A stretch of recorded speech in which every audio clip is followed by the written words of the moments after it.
Saudara-saudara, tema kita Kristus Sang Raja. Tapi kalimat selanjutnya peduli pada yang paling hina. Ini menarik, saudara-saudara. Raja tapi peduli pada yang paling hina. Biasanya kalau sudah ada raja, saudara-saudara, itu namanya juga raja. Rakyat itu ada untuk melayani raja. Ya, kalau presiden itu mestinya ada untuk melayani rakyat, ya, abdi masyarakat, abdi rakyat. Tapi kalau raja, rakyat pun milik dia. Gitu ya. Jadi tapi ini raja peduli pada yang paling hina. Jadi raja mestinya biasanya raja itu rakyat itu ada untuk melayani raja. Tapi kali ini raja yang datang untuk menolong melayani yang paling hina. Ini paling hina lagi, saudara-saudara. Nah, saya akan mulai, saudara-saudara, dengan pada masa Hitler, saudara-saudara, dengan cerita. Pada masa Hitler itu banyak sekali teolog-teolog Kristen yang kabur dari Jerman, ngungsi ke Amerika Serikat karena mereka yang tidak setuju dengan Hitler, yang lakukan pembunuhan terhadap 6 juta orang Yahudi. Itu mereka sendiri dikejar-kejar, akhirnya mereka harus mengungsi ke Amerika Serikat. Salah satu yang mengungsi, saudara-saudara, Dietrich Bonhoeffer namanya. Dia mengungsi di sana dan dia seorang yang cerdas, pinter sekali, masih muda tapi pinter, dan dia ditawarkan untuk menjadi dosen di Union Theological Seminary di New York. Itu satu seminari teologi yang sampai sekarang paling top lah, itu paling top di dunia. Saya sendiri pernah ke sana melihat, itu luar biasa karena tokoh-tokoh besar, tokoh-tokoh teolog-teolog Protestan yang hebat-hebat itu keluaran sana. Union Theological Seminary. Jadi saudara-saudara, dia ditawarkan untuk jadi dosen di situ, pengajar. Dan kalau sudah jadi dosen di New York Union Theological Seminary, itu pasti saudara-saudara udah hiduplah nyaman, aman, tentram, udah nggak ada masalah lagi. Tapi saudara-saudara, Dietrich Bonhoeffer ini nggak tenang. Dia merasa kok dia mesti meninggalkan Jerman, sementara orang-orang Yahudi ini setiap hari dibantai terus. Jutaan orang dibantai, sehingga dia merasa nih hati nuraninya terganggu. Kenapa saya harus melarikan diri ke Amerika Serikat? Aku bisa tenang di sini, tapi orang-orang Yahudi di Jerman itu mati setiap hari. Sehingga akhirnya dia memutuskan untuk kembali ke Jerman. Waktu itu para teolog yang lain, saudara-saudara, yang memang sudah sayang dengan dia, sekaligus karena dia tahu kehebatan dia, kecerdasan dia, mengatakan jangan pulanglah karena kamu nanti bahaya. Kamu bisa dikejar oleh Hitler dan mati kamu di sana. Tapi Bonhoeffer ini berkeras, nggak bisa, saya harus pulang, saya nggak bisa tenang di sini. Sementara orang-orang Yahudi sedang dibunuh, saya harus menentang Hitler. Jadi saudara-saudara, dia pulang ke Jerman dan dia berjuang habis-habisan untuk melawan Hitler. Akhirnya dia ditangkap, masuk penjara. Di penjara dia nggak bisa diam juga, saudara-saudara, ketika di penjara. Dia selalu begitu ada waktu-waktu tertentu dia datang ke sel-sel lain, dia melayani orang-orang yang ada di penjara. Sehingga orang-orang yang ada di penjara itu merasa tertolong dengan kehadirannya si Dietrich Bonhoeffer ini. Karena dendamnya Hitler pada si Bonhoeffer ini, saudara-saudara, beberapa hari sebelum si Hitler kalah, Bonhoeffer dibunuh oleh Hitler. Mati dia. Dan Dietrich Bonhoeffer ini tidak sendirian, saudara-saudara. Ada juga teolog besar lain, Protestan, itu lebih besar lagi namanya dari Dietrich Bonhoeffer, namanya Karl Barth. Karl Barth ini dia datang ke satu kayak seperti sidang rayanya gereja-gereja Jerman. Dia datang ke situ, dia lihat kok gereja-gereja Jerman ini kok diam-diam saja. Ketika ada orang-orang Yahudi dibunuh-bunuhin, dibantai-bantai, kok gereja-gereja Jerman nggak ngomong apa-apa, nggak mengecam Hitler. Sehingga Karl Barth bilang, saya males saya ikut sidang raya ini, saya nggak melihat ini sebagai sidang raya kumpulan para teolog yang mestinya menyuarakan kebenaran. Ini cuman kumpulan para sosiolog yang cuman menyatakan apa yang ada saja. Dia bukan maksudnya menghina sosiolog, tapi hendak mengatakan cuman bicara apa kenyataannya, tapi tidak bicara tentang nilai yang ada. Sehingga dia katakan, saya males lah ikut sidang raya begini.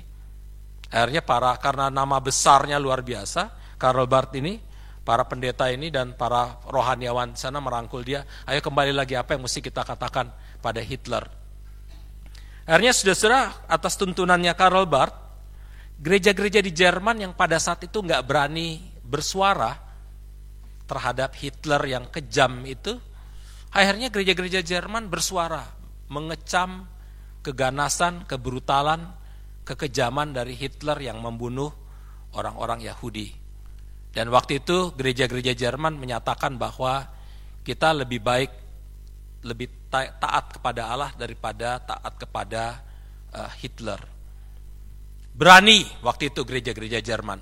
Dan salah satu yang membuat mereka berani adalah Karl Barth. Karl Barth beruntung saudara-saudara karena dia tidak sempat dihukum mati. Tapi Dietrich Bonhoeffer tidak cukup beruntung, dia sempat dihukum mati beberapa hari sebelum Hitler kalah. Lalu saudara-saudara, pertanyaannya, apa sih yang membuat orang seperti Dietrich Bonhoeffer berani meninggalkan Amerika Serikat kembali ke Jerman untuk mengecam aksi kekejaman Hitler? Apa yang membuat seorang Karl Barth, seorang teolog besar, sampai sekarang Karl Barth itu pemikirannya masih sangat mewarnai pemikiran gereja-gereja di dunia, termasuk di Indonesia.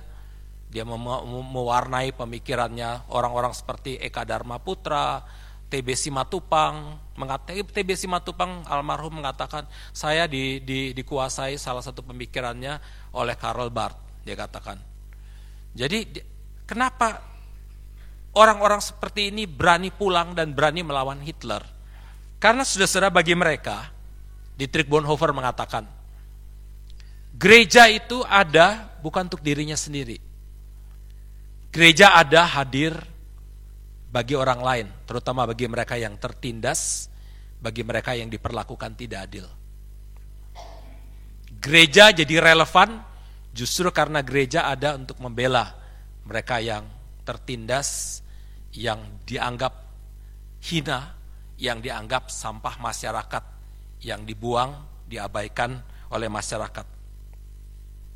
Oleh karena itu, saudara-saudara, bagi orang-orang seperti Bonhoeffer atau orang-orang seperti Karl Barth, gereja itu, saudara-saudara, bukan ada untuk dirinya sendiri. Bukan gedungnya yang menentukan itu gereja ada. Bukan jumlah anggota yang banyak berlimpah ruah, bukan itu, kata Dietrich Bonhoeffer maupun Karl Barth. Bukan karena kolektanya yang banyak, yang besar, depositonya yang hebat, bukan itu. Gereja ada bukan itu. Gereja ada ketika dia menjadi gereja bagi orang lain, menolong mereka yang lemah, membela mereka yang dianggap yang paling hina. Nah, saudara-saudara, gereja-gereja seringkali, atau kita orang Kristen, seringkali sulit sekali untuk menolong mereka yang dianggap yang paling hina, menolong mereka atau membela mereka yang tertindas, yang diperlakukan tidak adil itu. Lawan terberat kita adalah egoisme diri kita sendiri. Jadi lawan terberat itu bukan sesuatu yang dari luar kita, tapi justru dari dalam diri kita sendiri. Betapa sulitnya kita untuk menolong orang lain. Betapa sulitnya kita untuk membela orang lain, memihak mereka yang ditindas dan diperlakukan tidak adil ketika kita berpikir tentang keselamatan kita, seperti yang dipikirkan oleh gereja-gereja di Jerman. Ketika kita berpikir tentang keselamatan kita, seperti yang dipikirkan oleh teolog-teolog lain yang lari, kabur ke Amerika Serikat. Tapi saudara-saudara, di tengah-tengah situasi seperti itu, ada seorang yang berani melawan egoismenya. Itu adalah Dietrich Bonhoeffer, tapi juga Karl Barth.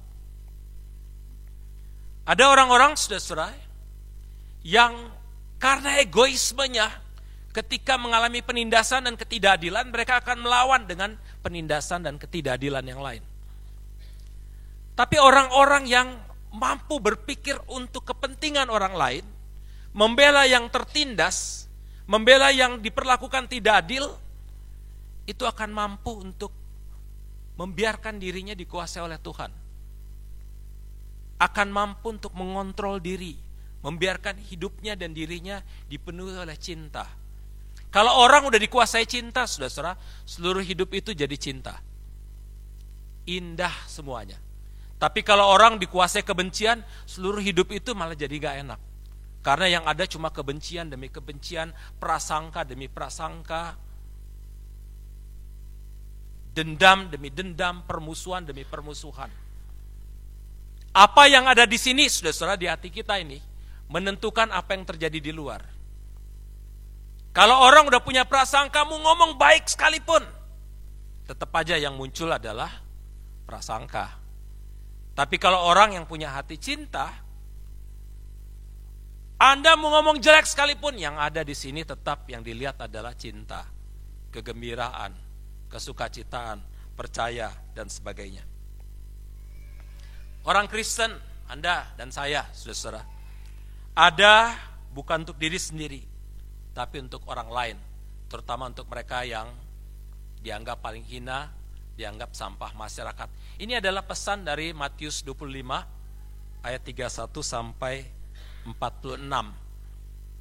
Diceritakan di sini, saudara-saudara, Tuhan memisahkan antara yang domba di sebelah kanan dan kambing di sebelah kiri. Mereka dipisahkan karena apa?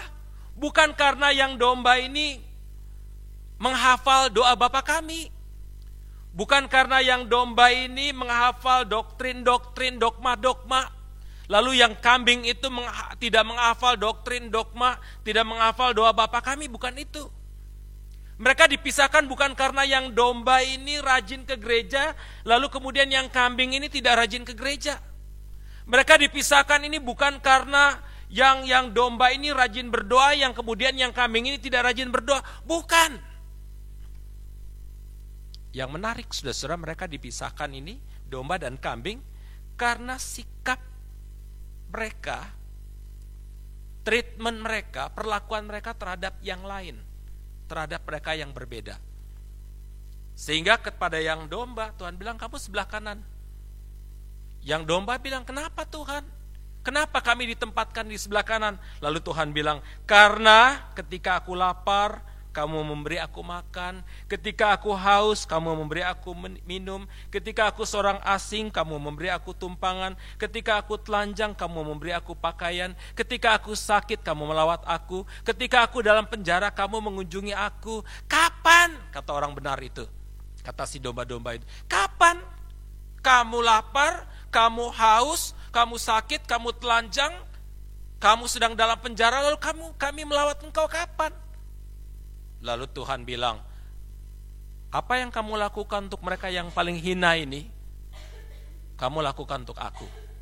Untuk aku.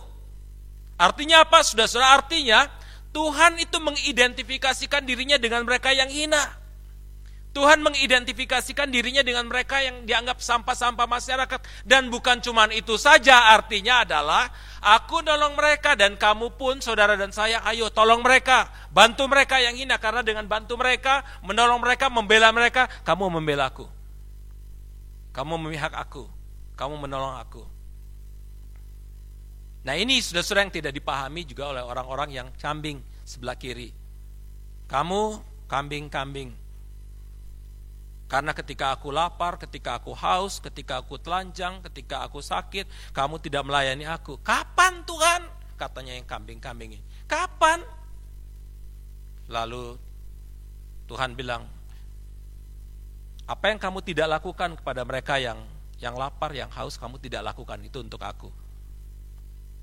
Jadi saudara-saudara, mereka dipisahkan antara domba dengan kambing itu bukan karena yang satu aktif di gereja, yang lain tidak. Tapi mereka dipisahkan itu karena sikap dan perbuatan mereka terhadap mereka yang paling hina. Karena orang-orang ini membela sesamanya. Mereka menjadi gereja bagi orang lain, menjadi orang Kristen bagi orang lain, bagi sesamanya. Saudara-saudara,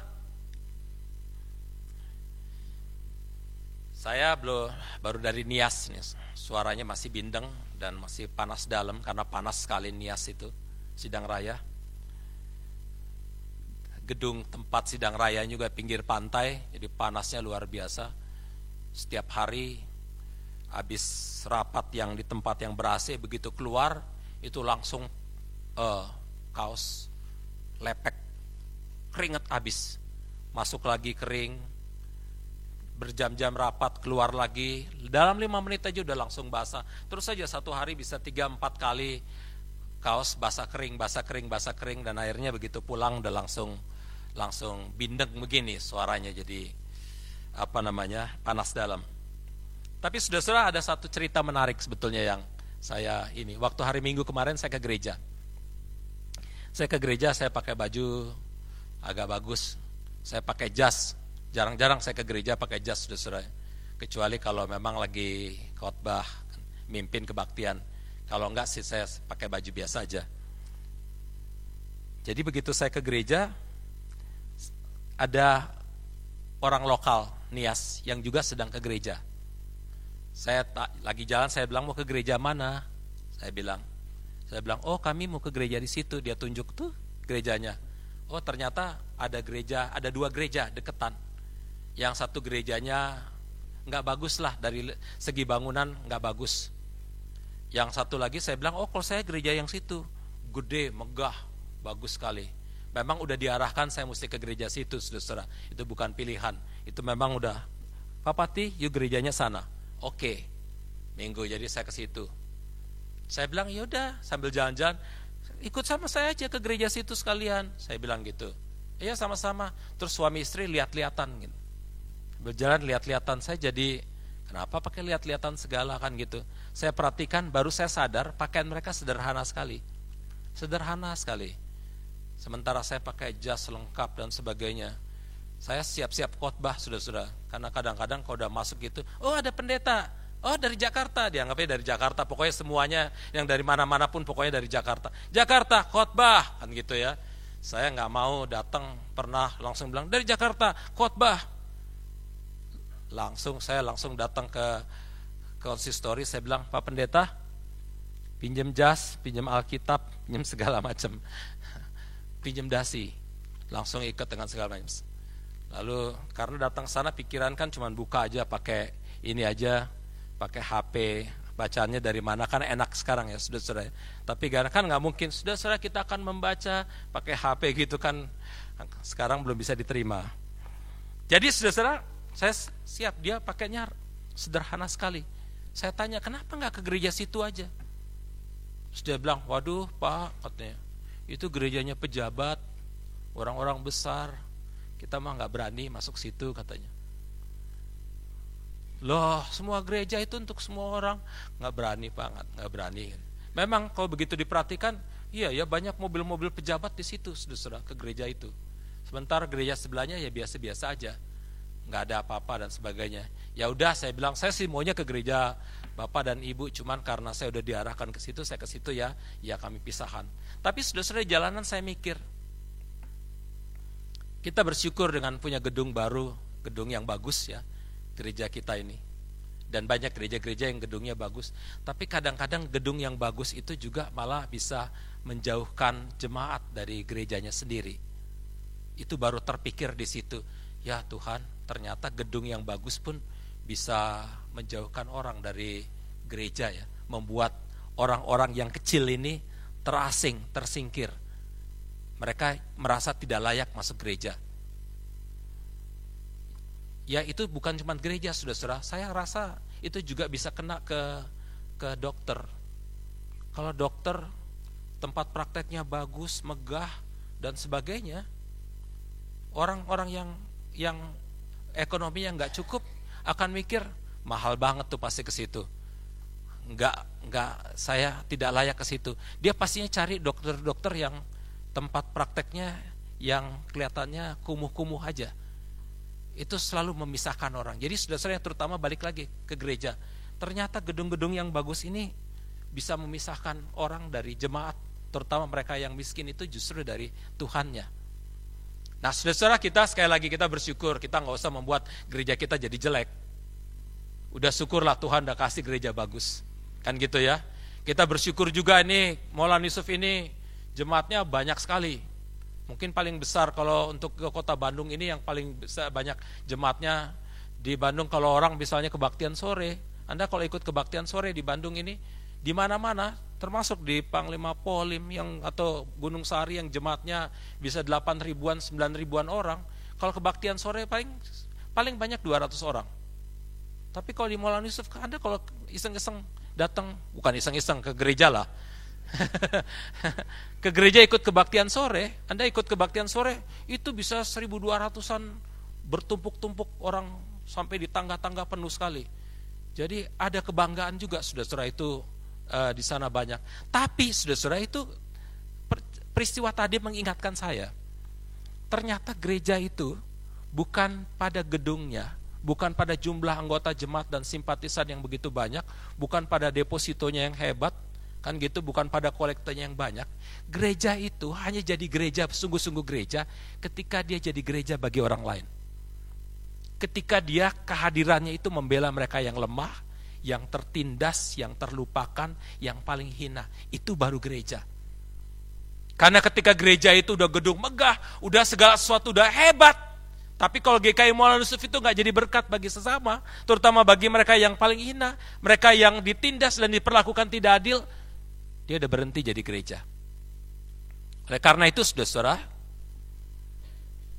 kita mesti dorong supaya GKI Maulana Yusuf itu betul-betul menjadi gereja yang sungguh-sungguh gereja bagi siapapun, bagi orang lain, terutama mereka yang ditindas dan diperlakukan tidak adil. Dan untuk itu saudara, kita gak akan bisa jadi gereja atau orang Kristen yang jadi berkat bagi siapapun, terutama mereka yang lemah, yang tertindas, yang paling hina, kalau kita nggak memiliki kerendahan hati. Ya, lawan kita satu ego, kedua ya tentu saja kita harus memiliki kerendahan hati. Kalau kita isinya kepongahan, kita nggak akan bisa melayani. Kita mesti punya kerendahan hati yang luar biasa, kayak Yesus mengosongkan dirinya, mengambil rupa seorang hamba. Rendah hati luar biasa ini. Raja yang rendah hati. Nah, satu saat saudara, seorang teolog besar namanya Hans Kung. Itu teolog Katolik yang hebat sekali. Dan dia meskipun teolog Katolik, tapi dia yang hebat, tapi dia kalau seorang yang ngerti teologi ya, kalau belajar teologi dia, itu teologinya Protestan banget. Teolog Hans Kung ini. Nah, satu saat Hans Kung nanya kepada si Karl Barth. Teolog, sekali lagi saudara, Karl Barth ini sudah ngarang buku, ada kira-kira 70 buku tebal-tebal begini, dan itu menguasai seluruh pemikiran Protestantisme sampai sekarang. Dia tanya pada teolog Karl Barth yang teolog besar, paling besar deh, teolog Protestan terbesar ini. Dia tanya pada Karl Barth, apakah Anda merasa iman Anda kuat? Kata Hans Kung pada Karl Barth. Dia tanya, Anda merasa iman Anda kuat? Anda seorang pendeta yang berhasil, seorang teolog yang luar biasa, terkenal, semua orang tak ngutip Anda sangat didengar di Jerman, bahkan di seluruh dunia. Anda merasa iman Anda hebat? Lalu Karl Barth menjawab, dan jawaban Karl Barth itu membuat Hans Kung benar-benar terpana. Karl Barth bilang, tidak, saya bukan seorang yang memiliki iman yang hebat. Setiap saat saya berdoa kepada Tuhan, saya selalu berdoa, saya katakan, Tuhan, ampuni saya yang tidak layak ini. Saya tetap tidak layak di hadapan Tuhan. Saya butuh anugerah Tuhan. Saya bukan apa-apa dan bukan siapa-siapa. Saya selamat oleh karena anugerah Tuhan saja. Kerendahan hati, kata Hans Kung. Kerendahan hati yang membuat Karl Barth bisa menjadi seorang teolog yang hebat, yang luar biasa. Saudara-saudara, tanpa kerendahan hati kita gak akan bisa melayani siapapun. Gak akan bisa melayani istri, suami, anak-anak, tetangga atau siapapun. Tanpa kerendahan hati kita gak akan bisa melayani di gereja atau dimanapun. Kita harus memiliki kerendahan hati supaya kita bisa menjadi gereja bagi sesama. Gereja bagi orang lain, terutama mereka yang menderita, mereka yang betul-betul dianggap hina, yang dianggap sampah masyarakat. Yesus itu punya kerendahan hati luar biasa. Oleh karena itu ketika dia jalan, semua dia bantuin, semua dia bela, semua dia layani. Siapa yang gak Yesus layani? Pada masa itu gak boleh ngobrol dengan perempuan. Yesus bukan cuma ngobrol dengan perempuan, ngobrol dengan pelacur. Ngobrol dia. Gak peduli apa kata orang, ngobrol. Dekat dia layani. Pada masa itu saudara, gak boleh itu ngobrol. Orang-orang itu benci sekali pada si pemungut cukai. Yesus datengin ke pemungut cukai, makan dengan mereka sampai orang-orang bilang, ini kok Yesus jadi pemakan, pelahap, dia bilang, rakus. Karena dia makan aja dengan para pemungut cukai, bebas. Kerendahan hati saudara yang membuat kita bisa melayani. Seorang Sakeus, kalau dia tidak memiliki kerendahan hati, gak akan bisa jumpa dengan Yesus. Dia tahu dia pendek, gak bisa lihat sana sini. Naik pohon, pejabat nih saudara ya. Seorang Sakeus nih pejabat, naik pohon cuma untuk lihat Yesus. Sehebat apa sih Yesus sampai dia seorang pejabat naik pohon liatin gitu. Tapi Yesus juga orang yang rendah hati. Tahu masyarakat gak suka dengan Sakeus. Tapi kalau dia memang ingin melayani, gak peduli apa kata masyarakat. Aku datang untuk melayani. Dia datang, Sakeus turun. Dan Sakeus yang rendah hati itu akhirnya tahu. Dia ada bukan untuk dirinya sendiri. Ada untuk orang lain. Langsung dia katakan, siapa yang dulu pernah kurugikan, ku kembalikan berlipat-lipat ganda. Sejak saat itu dia berjumpa dengan Yesus. Dia bukan lagi mengumpulkan uang untuk dirinya sendiri. Dia berpikir untuk menjadi berkat bagi sesama. Dia menjadi seseorang bagi orang lain, bagi sesamanya. Saudara-saudara, Anda dan saya sekali lagi hadir di tengah-tengah dunia ini sebagai orang Kristen, sebagai gereja, sebagai anak-anak Tuhan, bukan untuk diri sendiri. Tapi kita hadir untuk menjadi berkat bagi sesama. Gereja bagi orang lain, terutama mereka yang paling hina, yang dianggap sampah masyarakat. Kita bersyukur saudara-saudara, melalui aktivitas kita di kota Bandung ini, ada banyak hal yang kita lakukan, mulai dari bagi-bagi beras untuk mereka yang lapar, para penggali kubur, ini Pak majelis kita yang udah dipanggil Ustadz Yakub, bahkan saudara ya, ini udah dia panggilnya Ustadz Yakub, yang bagi-bagi beras kemana-mana, mereka yang lapar dan sebagainya. Dan juga saudara-saudara aktivitas kita melalui kelompok lintas agama FLATS, Forum Lintas Agama Deklarasi Sancang maupun Jakatarup. Itu membuat saudara-saudara kita bersyukur sekecil apapun kita lakukan, kita membuat kota Bandung ini saudara-saudara termasuk kota yang paling aman dalam soal hubungan antar agama. Jawa Barat adalah provinsi yang paling tidak aman di Indonesia dalam soal lintas agama. Tapi kota Bandung termasuk kota yang paling aman di dalam konteks hubungan antar agama. Di mana-mana Ahmadiyah dikejar-kejar, dihantam, dibunuh. Di kota Bandung Ahmadiyah diterima. Ini karena gerakan-gerakan yang kita lakukan saudara-saudara melalui FLATS, Forum Lintas Agama Deklarasi Sancang, maupun melalui Jakatarup, jaringan kerja antar umat beragama. Kita ikut mendirikan itu semua saudara-saudara. Dan hari Minggu depan ini kan ada jalan sehat dan sepeda santai minggu besok ini ya. Saudara-saudara berpartisipasilah, karena dengan itu kita tunjukkan kepada orang-orang di kota Bandung, bahkan di seluruh Indonesia ini, hanya dengan kebersamaan ini. Gak ada lagi ada orang yang ditindas, diperlakukan tidak adil atas nama etnik atau atas nama agama. Jadilah orang-orang Kristen yang menjadi berkat bagi siapapun. Amin.